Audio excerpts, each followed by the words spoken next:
High court తీర్పుపై MLC Addanki Dayakar స్పందించారు. Court తీర్పు చూసి బీఆర్ఎస్ సంబరపడొద్దన్నారు అద్దంకి దయాకర్. ఘోష్ కమిషన్ ఏర్పాటును హైకోర్టు సమర్థించింది. పూర్తి స్థాయి నివేదిక వచ్చాక చర్యలు తప్పవన్నారు. హరీష్ ఢిల్లీకి వెళ్లి చాలా ప్రయత్నాలు చేస్తున్నారు. హైకోర్టు సిబిఐ కేసుల నుంచి తప్పించుకోవాలని చూస్తున్నారన్నారు అద్దంకి. మీరు చేసిన అవినీతి ఎప్పటికైనా బయటపడుతుందన్నారు.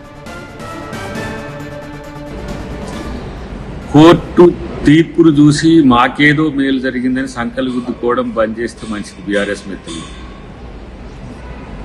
ఘోష్ కమిషన్ ఏర్పాటు రాజ్యాంగబద్ధమే అని కోర్టు చెప్పింది. తాత్కాలికంగా ఎలాంటి చర్యలు తీసుకోవద్దనే ఒక ఆర్డర్ ఉంది, అది interim order.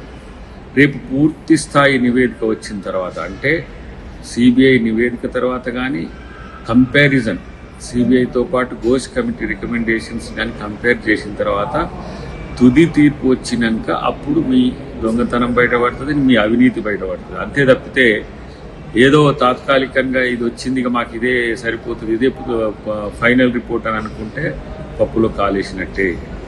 So Harish Rao చాలా ప్రయత్నం చేస్తుండ్రు ఢిల్లీలో ఏ విధంగా ఆ కోర్టు నుంచి బయటపడాలి, లేదంటే సిబిఐ దాని నుంచి బయటపడాలి, బీజేపీ నాయకులతో మంతనాలు, ఇవన్నీ కూడా సమాచారం ఉంది.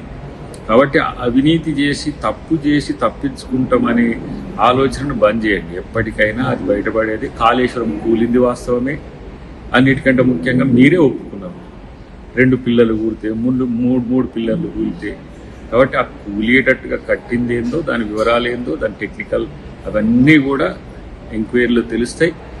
సిబిఐ బీజేపీ చేతిలో ఉంది కదా, దాని నుంచి మేము తప్పించుకోగలం. రాజకీయంగా వాళ్ళతో కలిసిపోతే వాషింగ్ పౌడర్ నిర్మా లెక్క కేసీఆర్ చెప్పినట్టు బీజేపీతో కలిసిపోతే తప్పులన్నీ క్లీన్ అవుతాయి అనే ఒక సూత్రాన్ని మీరు అనుసరించాలనుకున్నా డెఫినెట్గా అక్కడ చేసిన తప్పు ఎప్పటికైనా బయటపడేదే, దానికి శిక్ష పడేదే అని చెప్పి తెలియజేస్తుంది.